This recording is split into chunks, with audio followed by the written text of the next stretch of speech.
Welcome back to Talkville, the ultimate Smallville rewatch podcast. Sometimes I start these things and I'm just like I don't want to get into announcer mode. Hey, welcome back, Talkville. What if we were just in our announcer voices? Tom, good to see you. Hey, I mean, if anybody only knew what we talked about the 10 minutes before we go on air to get warmed up. You know? Oh, man. That would I'm sure Conan O'Brien would love it.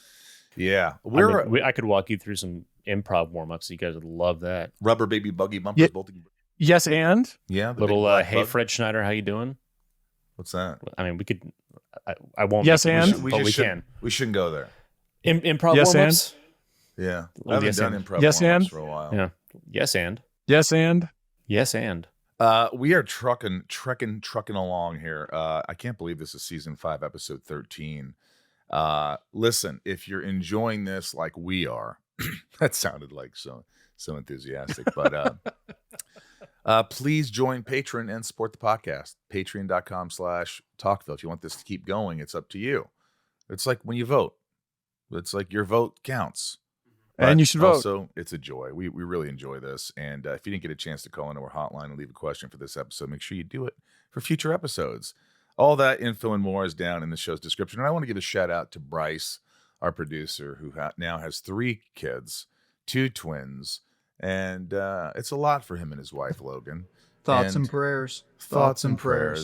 No, he's going through a little tough time.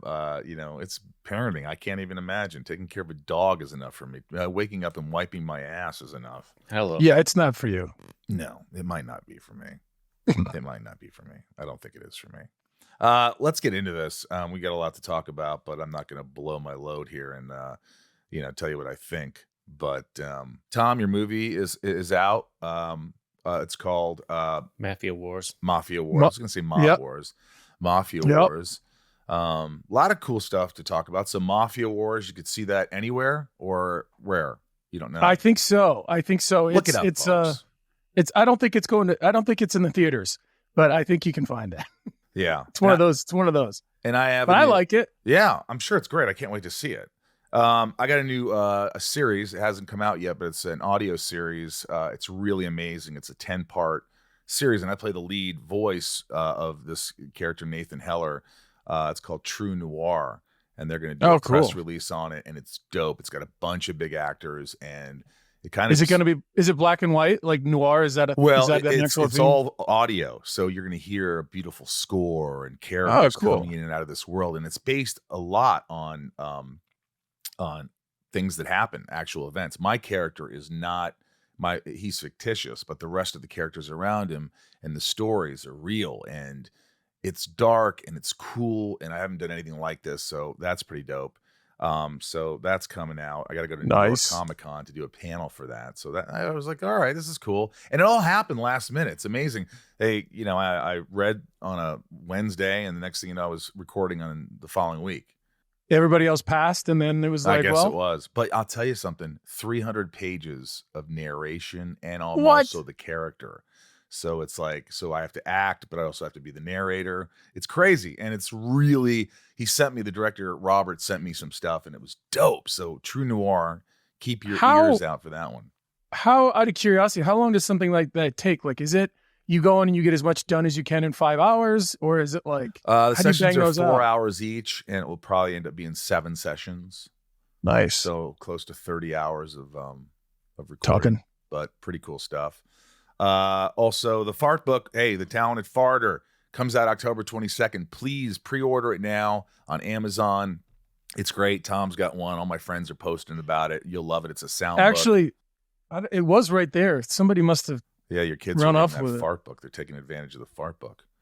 And don't forget Rosie's Puppy Fresh Breath on Amazon. Freshen your dog's breath with Puppy Fresh Breath. Also, if you want any merch, go to my Instagram at the Michael Rosenbaum, the link tree for the Inside of You online store, for the Talkville store, Cameo cons that we're going to the Smallville con in October. That's gonna be fun. We already have like 300 tickets sold for Smallville Nights. We're gonna do a big Smallville Nights private event, and there's gonna be a lot of treats.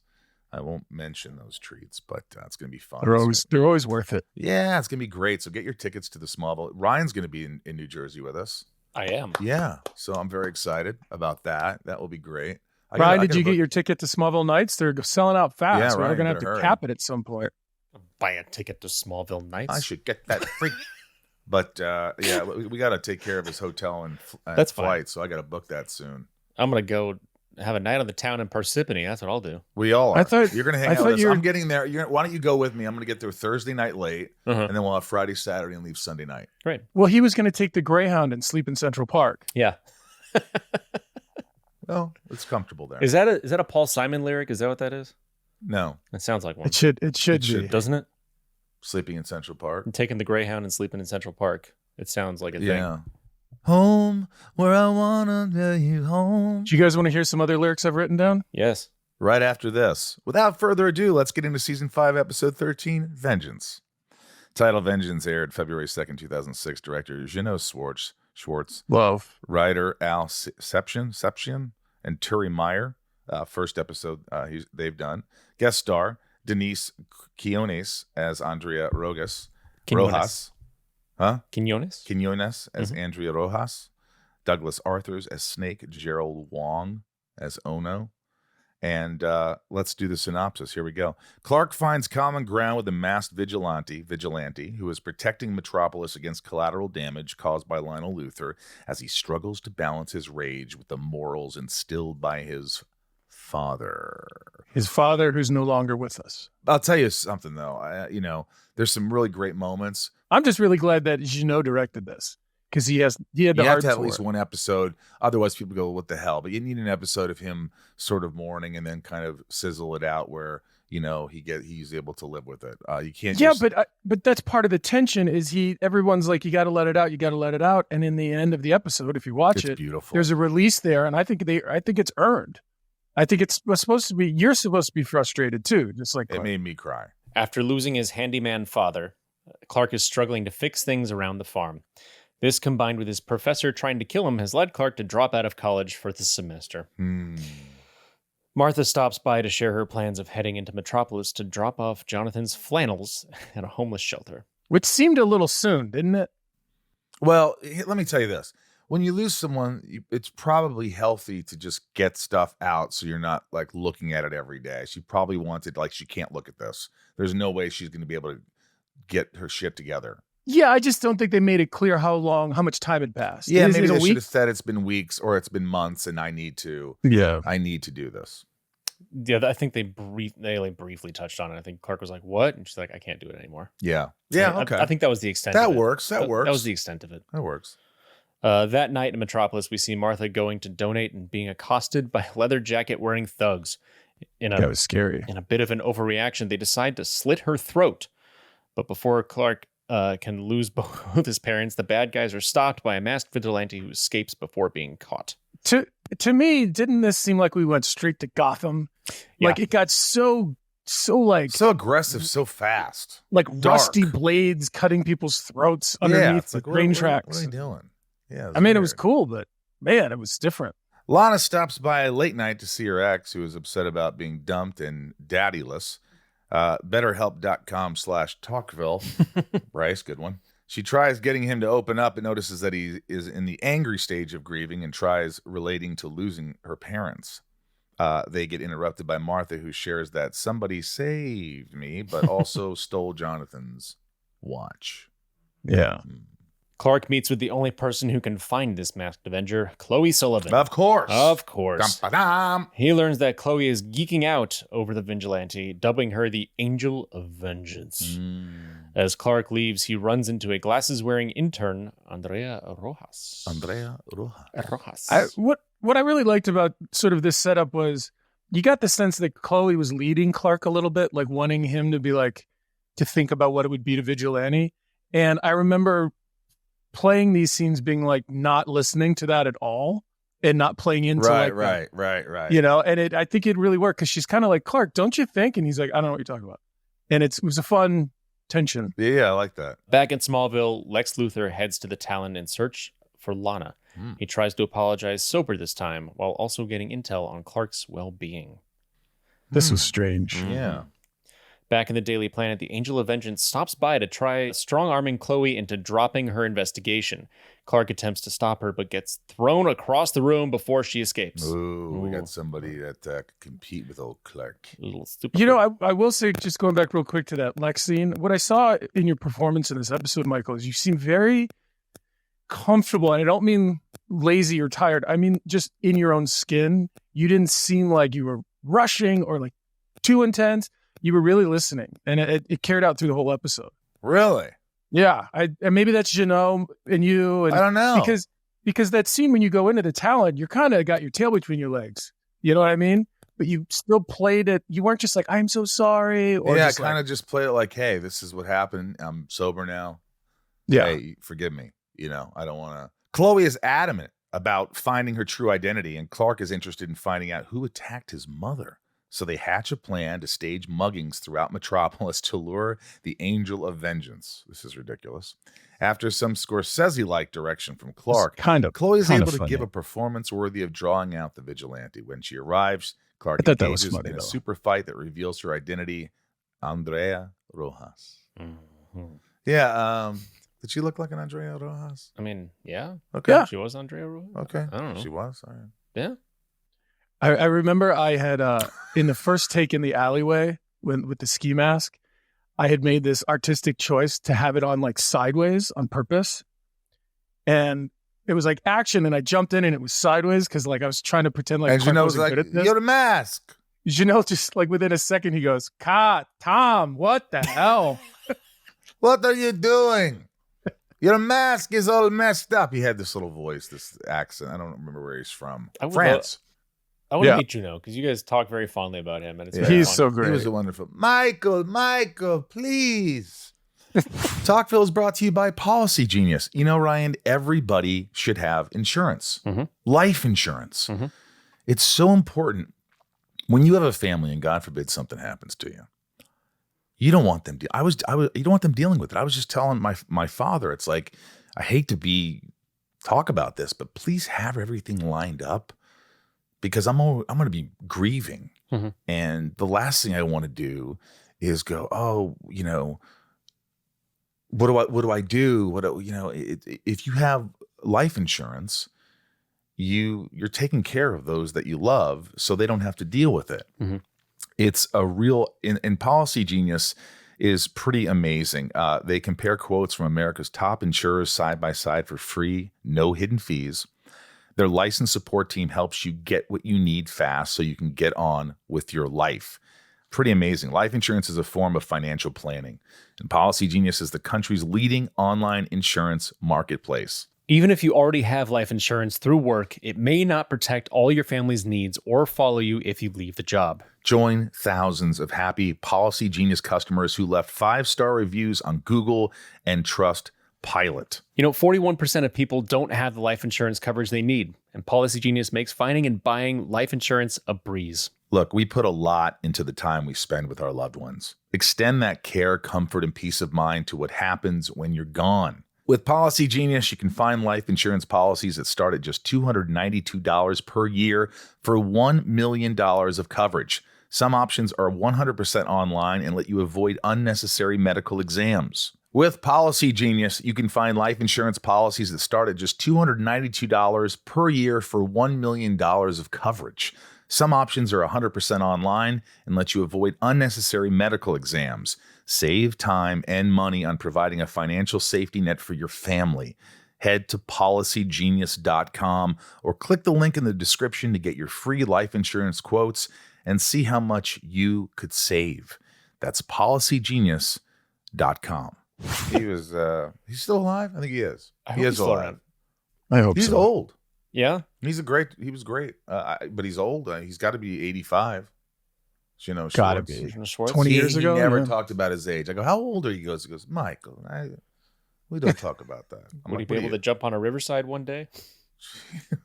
On a riverside I remember one time, I think he walked up to Erica and whatever it was, and it was like the first interaction for the scene, and he walks up to her and he just stops and he tilts his head and he goes, "You are so beautiful.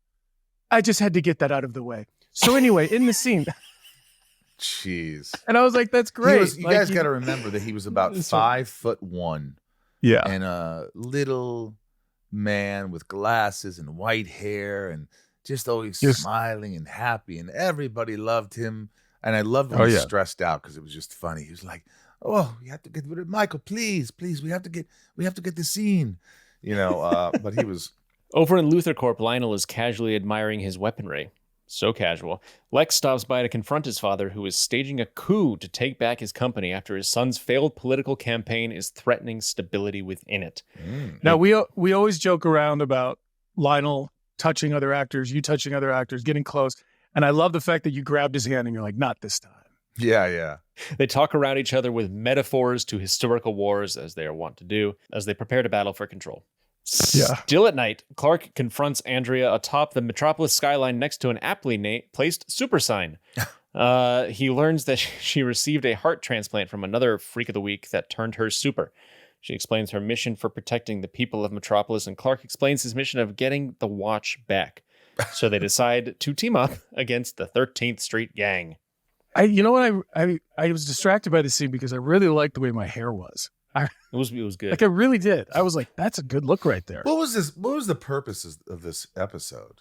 Besides the story of Clark dealing with his father's passing and Martha. Did they pitch Batman and they're like, well, we still can't give you Batman. So here, I just don't try really this know what is this just about some guy somebody stole his watch and there's I think it was the bigger theme was what's it like to be a vigilante and keeping your identity secret and wearing glasses and a hero symbolism. Normal by day, hero by night, that kind of stuff. Okay. All right. And what kind of grief is worth holding on to? And is it just the watch? Like we're getting rid of the clothes, but we're going to try to keep the watch because that's the last thing because we got rid of all the other stuff. Is it still worth trying to be mad about it? How mad can you actually be? Because she went all the way. She went too far with it. And it's like, how far can you go with your grief? Or how much are you willing to let it affect you? Right. And when are you going to let go? Yeah. After returning home from Metropolis, Martha makes the drive back to the Daily Planet in search for Clark. Concerned about losing another farmhand, Martha pleads with Chloe to help track him down while thanking her for being someone she can relate to and holding Clark's secret. And after heading to the 13th Street Gang meetup, Clark commits a mugging of his own, taking one of the thugs' phones to track their recent phone calls. They reconvene in the Daily Planet with a couple call-outs to Andrea's glasses, and changing her wardrobe in phone booths. They use a recent pizza delivery order to find the location of the head of the gang, and then Clark and Andrea take off. Did you like these scenes? I liked playing against them. It was be so easy to just play into the actual. Like this is what we're doing. We're trying to make it interesting, trying to not play exactly what's written. That's always more interesting for sure. Clark confronts Snake, the man who attacked his mother. With rage and vengeance in his heart, Clark begins to choke him out. Instead of calming him down, however, Andrea shows up as his hype man, encouraging Clark to murder the dude.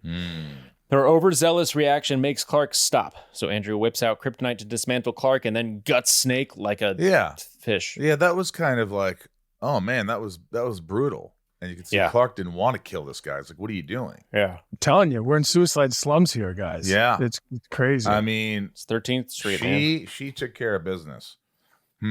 During this scuffle, Andrea learns that the gang is being paid off by the Apex group through Lionel Luthor to terrorize the city. Of course, Lionel Luthor's up to no good. Of course, that son of a bee. What is Lionel Luthor up to this time? Always got his hands in all the dirty stuff that's going on. Is this like create a lot of crime so property value goes down and he can buy up everything? Is that the idea? Oh, interesting. Probably. Yeah, I think there's a bigger picture. That makes sense. Right. Wasn't that what it was for? Is there staging crime to lower value so you could buy it? So you could buy the building that you throw him off I of? don't know. I never thought of that. That sounds Spoiler alert. Profound for me. Still that night, Lex meets with his father again in Luthor Corp. On the verge of taking his company back over, Lionel is confronted with intel that Lex has about his secret meeting with Jonathan Kent the night of his death. See, again, this is a scene that, well, like I said earlier, Lex just seems like he's grown up. You know what I mean? He's like, I wonder how Martha Kent would feel about that. The last person to kind of was that with Jonathan Kent was you, and you caused his death. Yeah. How would he know that? He's got cameras in the barn. I don't know. I mean, how would he know that? How would anybody know what happened besides Lionel and Jonathan? I know what it is. He tracked Lionel's phone to the barn. And he could listen to his conversation with Jonathan. Well, and he put the time stamps together, like, oh, he died here and you were there, and maybe Lionel has a diary. Dear diary, today I'm going to Jonathan Kent. I'm hoping to get him revved up so he has a heart attack and dies on the floor of the barn. I hope no one reads this. Yours truly, LL. Oh, I can't wait to get out of this town. By the way, there's another T-shirt. Yours truly, LL. Yours truly. Andrea, is it Andrea? We've been mixing it up. I don't know. Andrea leaves the slums and heads straight to Luther Corp to confront Lionel. Clark stops her before she could throw Lionel out of the high-rise window to his death. So now Clark knows that Lionel knows about his powers. Here she says Lionel kicked people out of homes so he could develop suicide slums for profit. So is Lionel just operating a black market here? Not sure what the profit mentioned is. And Tom, any memories from this scene and stunt with Lionel? No, but I saw a missed opportunity in watching it when Lionel puts his hand on Clark at the end and says, thank you, son. I wish I would have done something like either get off me or just like, don't call me son. I just feel like we missed that beat, even though it ended the way it did. But, hindsight's 2020. What's that? Steve Martin, not Steve Martin. Leslie Nielsen. Oh, surely Airplane? Surely you can't be serious. I am serious, and don't call me Shirley. Back in Smallville later that night, Lionel heads to the Kent farm for a convo with Martha. Fresh off her husband's death, Martha begins to get smoozed by Lionel, who relates with his wife's death. He shares knowledge of their family finances, tells Martha he won't take the repayment for campaign financing. I felt like this scene was like, I think Martha should have been a little disgusted because he was really laying on like flirtatious vibes. And I think it would have been right for the writers, even if it happens a little later. It was too early. She should have said, well, look, I appreciate that, but no. And, Well, there was a scene earlier where he comes in and she says, he says he should have knocked. She's like, well, you should have called, Yeah. And I think this is a follow-up to that. But yeah, he's laying it on pretty thick here. He's laying it on pretty thick. And I think Martha's character, I think she would just say, hey, I just lost my husband. Okay. So whatever you're thinking. Yeah, she has no reason to be nice to him. Like, husband hated him, and also she's trying to protect her son, who this guy is looking into. And did he just disappear? I guess Lionel just disappeared out of the barn, and then they found Jonathan, and then he collapsed and died. So no one really saw Lionel leave. Yeah, they didn't see his car in the lot. Finally, the next day, Clark returns to the Daily Planet and learns that Andrea has vanished. He opens up to Chloe about almost killing somebody as he reconciles his anger against the morals his father instilled. What's Andrea's last name? What was it again? Rojas. You can just go with AR. I'll just go with, who cares? It's over. Clark returns home to a friendly surprise from Lana with his father's watch that she found at a pawn shop. Oh, very easy. Clark puts down Why his was guard. she in a pawn shop? She was just trying to be nice. I don't know. She was gone the whole episode. She was just maybe she's just looking from pawn shop to pawn shop looking for that watch. So that the whole night that they were dealing with the other stuff, she was just going to pawn shops. Yeah. Yeah, that's very kind of her. There's that moment where she says that and you look at Clark and I remember thinking, why didn't I think of that? Yeah. All this vigilante shit. I could have just gone to a pawn shop and this episode would have been over an hour ago. It's like, here's $20. All right. The episode ends with Clark and Martha emotionally watching old family footage with a bye-bye send-off from Jonathan. I'll tell you what, you got me. Yeah. I got teared up. I thought it was emotional. Both you and Martha or Annette brought it. Yeah. This scene, if anything, just completely, I was immersed. I was there. So for that moment, the episode works just based on that moment. It held enough weight to make up for a lot of stuff that was sort of just trivial crap to me. I've said this before, but Annette just always was just so present and available to allow emotion to happen. Yeah, like she's so great. But like that. I think it helps you because you were very vulnerable and you were so much. You were great in that moment. You nailed it, and I think she helped you. Yeah, for sure. And just being there. And, props to the production. they had that video there for us to watch. We weren't looking at a blank screen, and that really helped. Yeah. Is that the first? So that was like the first time you saw it, right? You didn't know what you were looking at. That's cool. Yeah. How they shot it was cool too. How they backed out and you just see you two and the TV. It was awesome. Yeah. Closing thoughts. It's nice that they didn't completely pass over Jonathan's death and that they are actually using it as motivation for future episodes. Okay, I appreciated that. Thoughts on the Lex versus Lionel dynamic reemerging after being gone for so long. I think that's pretty cool. You need that. You need that adult sort of drama going on. It just, it is a good juxtaposition to everything else that's going on. Yeah, and real quick, I'll say that I saw John recently at a con and he was commenting on, not being happy that his character left the show, but not because he left the show because he knew that was going to happen. He wanted it to be the last episode of that season.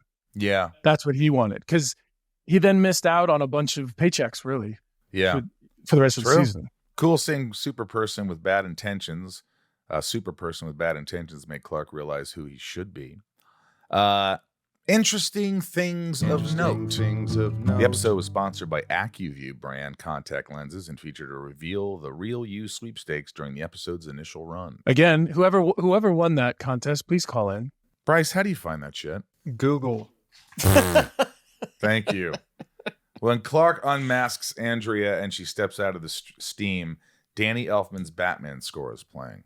Wonder how much that cost. I mean, WB, it's probably in the archives. They probably not very much. The musical score that plays when Andrea first appears as the masked Vigilante was heavily influenced by the theme song of the 1992 Batman the Animated Series. Wow. Since that, and I think that was what's his name? I think that was Kevin Conroy. Yeah, 92 animated. That was. Andrea's adventures as the Angel of Vengeance are continued in the Smallville Vengeance Chronicles 6-episode miniseries. The Angel of Vengeance is based on a DC Comics superhero named Akrata. Although she does not go by this name, Andrea mentions her mother was part of an organization called Akrata. And Snake is a Superman villain who appeared in Superman number 18 comics, I guess.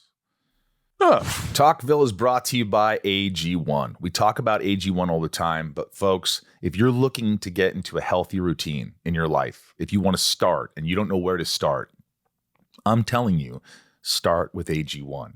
Now, there are tons of vitamins and things supplements you could take in the morning, and it's exhausting. I don't like taking pills, but if I take my AG1, it covers so much. It supports digestion, helps reduce bloating, keeps you regular. It's one glass of AG1. You have one scoop of powder, Ryan, right? Mm-hmm. A glass. Mm-hmm. It tastes good. You stir it. That's it. One glass. You don't need to do anything else.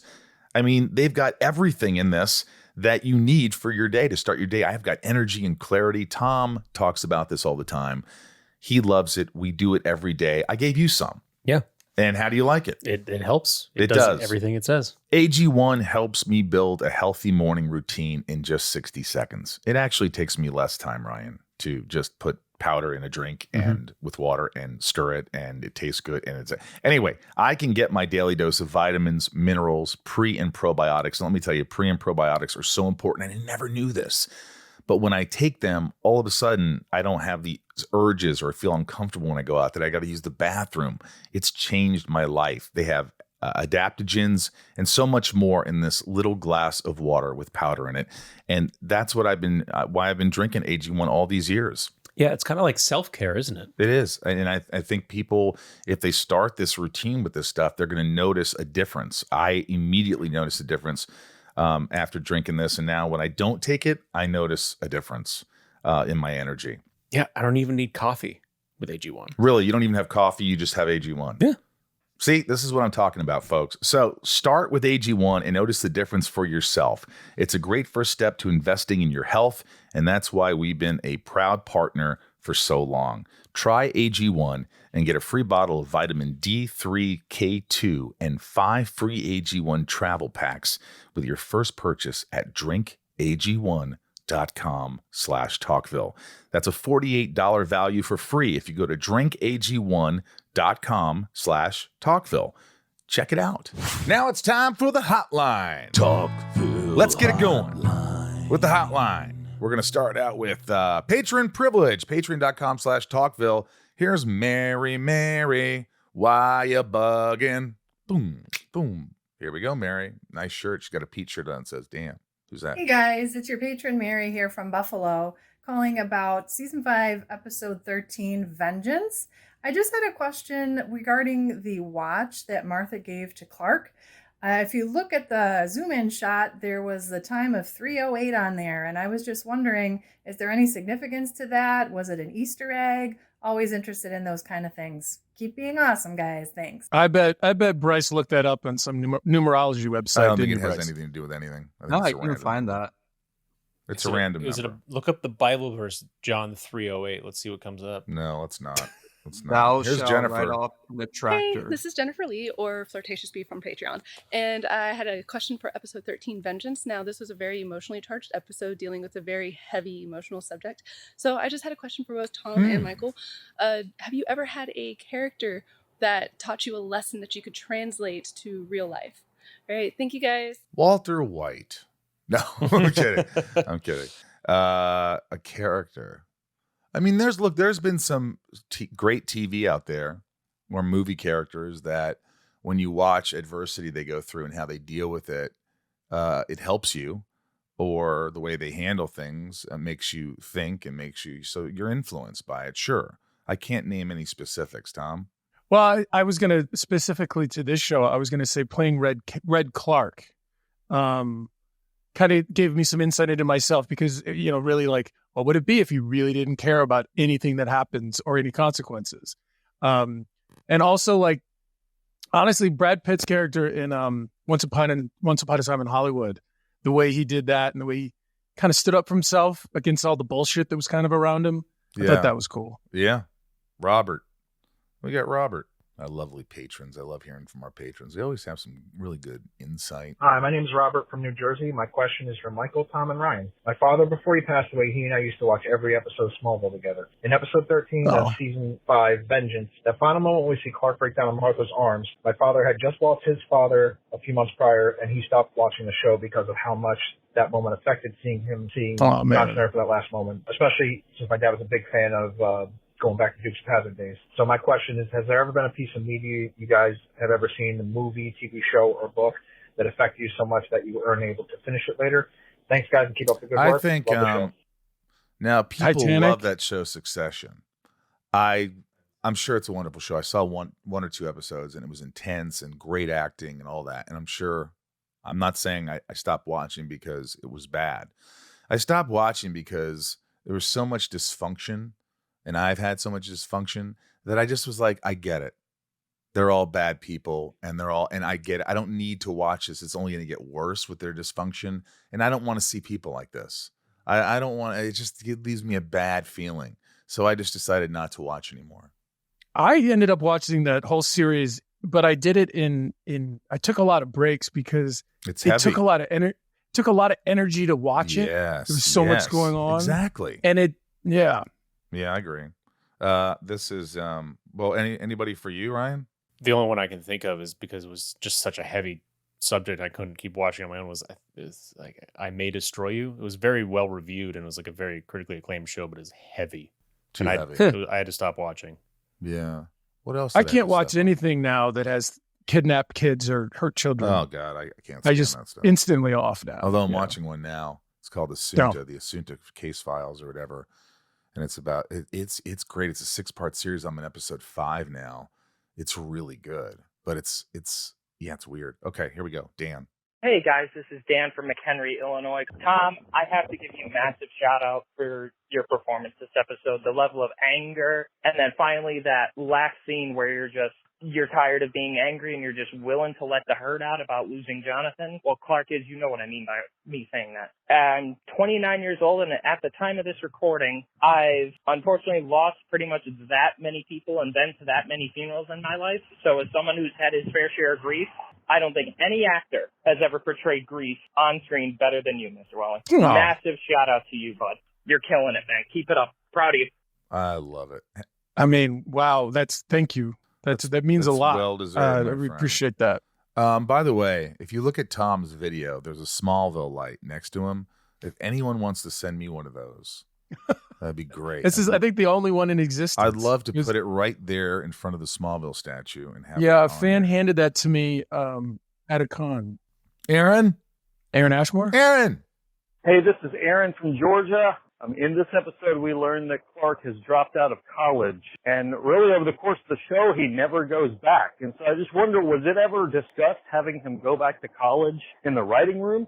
Because he becomes a star reporter at the world's biggest newspaper with one semester of college under his belt, which I guess could happen, but it's not that likely. He has and a also, super since we're brain. talking about college, Michael, I'm a fellow WKU Hilltopper, so... Hilltoppers!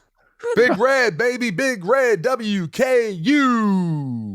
I can answer that. Well, by the way, doesn't he have a super brain too? If everything else is super, why isn't he super smart? Well, it's just was common practice on the show that I don't remember ever at the beginning of the season having a conversation about the arc of the series. It was episode by episode. So when you see Clark quitting college, dropping out in this episode, as far as I knew, that's what he was doing.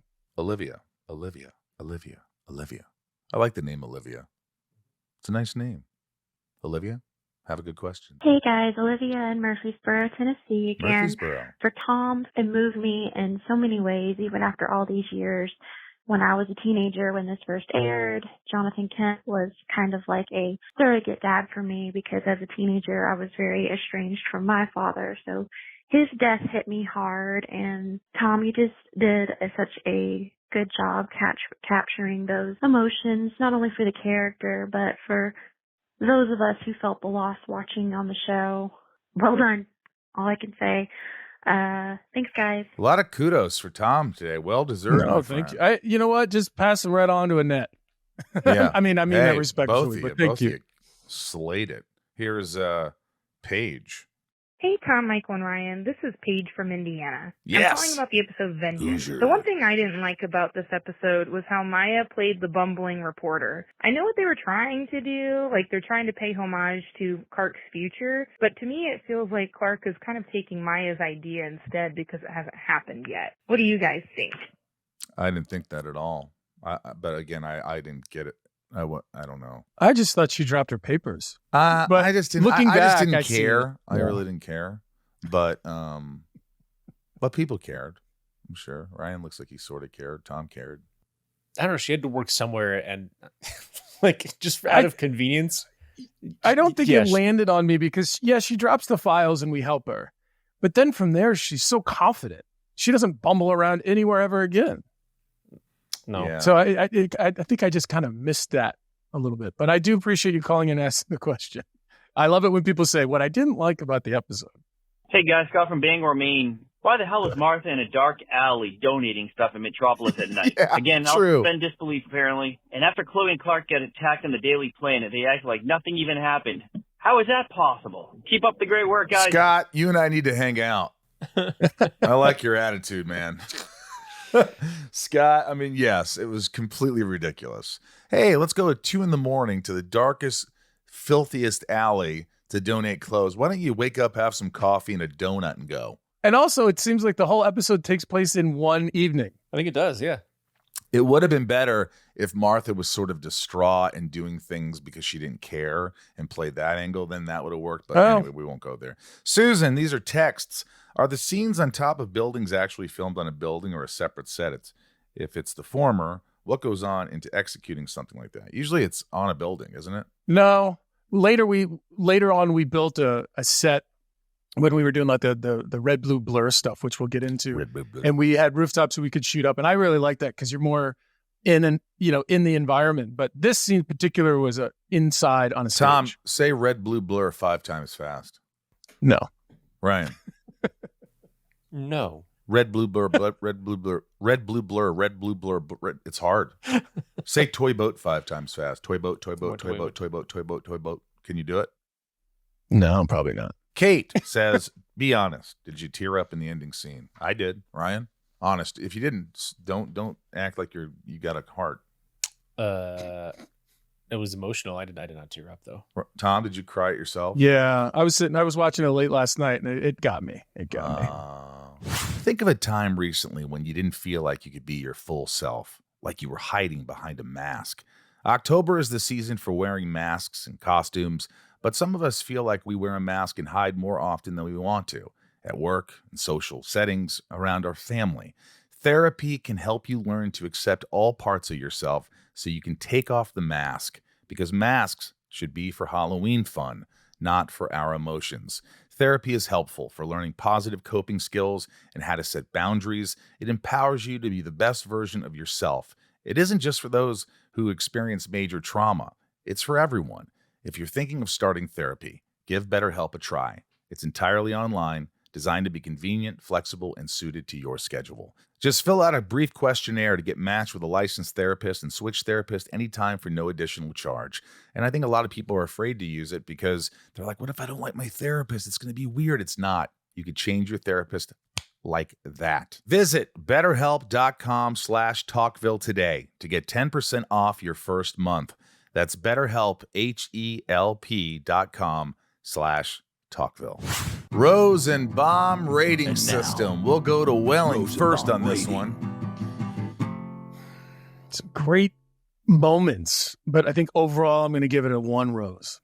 Ryan Tellez Rojas. 1.5. A rose and a half for Ryan. For the emotionality, I have to give it more. I'm going to give it a half a rose. And the half a rose is because, because of Ryan's favorite scene? No, it was the emotional scene at the end. But other than that, half a rose. Death and save count, 1 dead. Snake gets stabbed. 2 saved. Andrea saves Martha. Clark saves Lionel through 13 episodes, 27 dead, 26 saved. 163 people have died in Smallville. Jesus. And 173 were saved. Ryan's favorite scene. Okay. Can we just say it? It's the last scene with Martha and Clark. Do you agree, Tom? I agree. All right, I agree. Let's not even. Is that it? Let's not even do the charade. Yeah. Yes. That's it. Yes. We're right. We both get a point. I mean, there was nothing else that was as impactful as that. I mean, it was really like the last 3 scenes. Like, I think I like that Annette and John Glover are going to have more scenes together now. Yeah, that would be. They play off each other well. That'll be good. So acting. that was one of them, and we'll get some tour de force performances here. Yeah. Any final thoughts? Not really. That's it for the episode. Stick around next week as we lay things to rest and talk about season 5, episode 14. Tomb. Let's take the discussion online. Let us know your thoughts on the episode over on our socials at Talkville Podcast or Talkville Pod. Show us your support by joining patreon.com/Talkville. And if you want more info like merch from the show or our hotline number, you can find all that in the description. So much more. Thanks for supporting us. Check out some cool merch. And also, if anybody runs like a cool t-shirt companies that we could like do small batches for these stupid ideas we have, let Bryce know. Because I think it'd be fun to do like, yours truly LL, like, that'd be fun. There was one I had earlier. Vote for Martha. Funny. Oh, by the way, this next episode, there's a Pete Ross moment with Erica. Oh boy. What? There's a Pete Ross moment, and it is almost identical, but different lines. And I was like, are you kidding me? Anyway, remember, folks, always hold on to Smallville. We'll see you next week. All right. And we, of course, have to give the names of all these wonderful patrons who support us on this wonderful show, Talkville. Thank you. Without you guys, we couldn't do it. And these are the top tiers and your names. Tom's not here right now, but he's traveling. So Ryan and I are going to read your names. I hope you like that. Hope that's good enough and you won't quit being a patron because Tom's not here. That would be really disconcerting. Ryan, are you ready?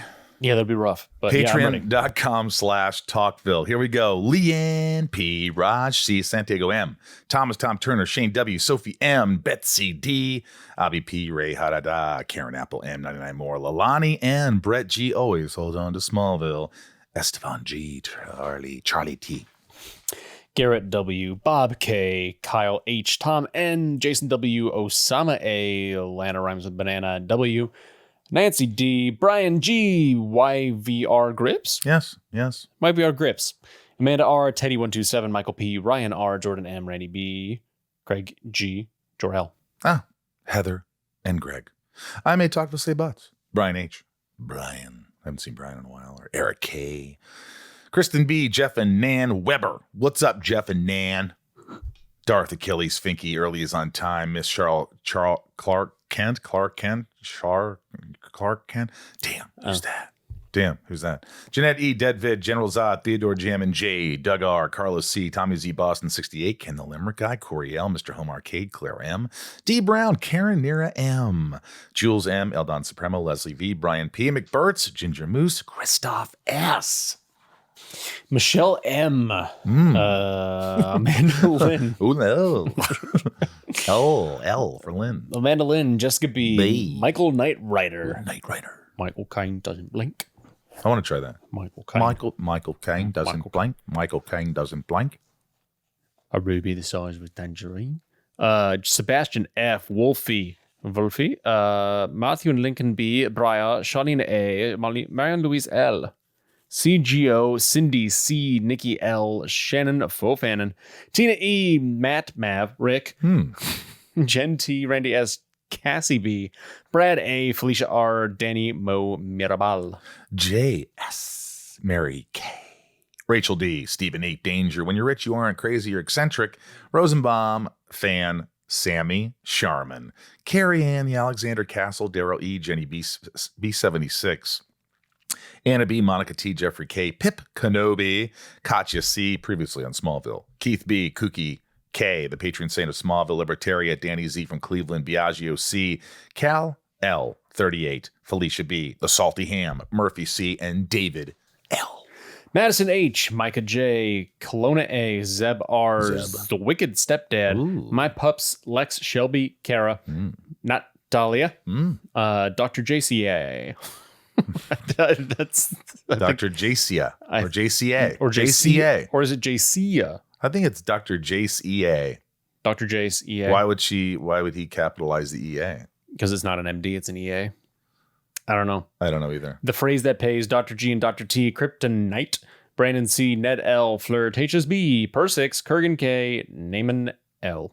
Smallville for Life, Bobby B, Bryce R, Reese S, Kara C, Pico Delgado, Kyle W, J Burke, Kendrick F, Lindsay and Brooke, CC Storm, Stacy L, Ashley M, Go Gasol, Melanie P, Startla left you speechless in Portland. Yes, you did. Thank you. We love you, and we'll see you next week. Tom will be here, I promise. Or not. Maybe not. See you.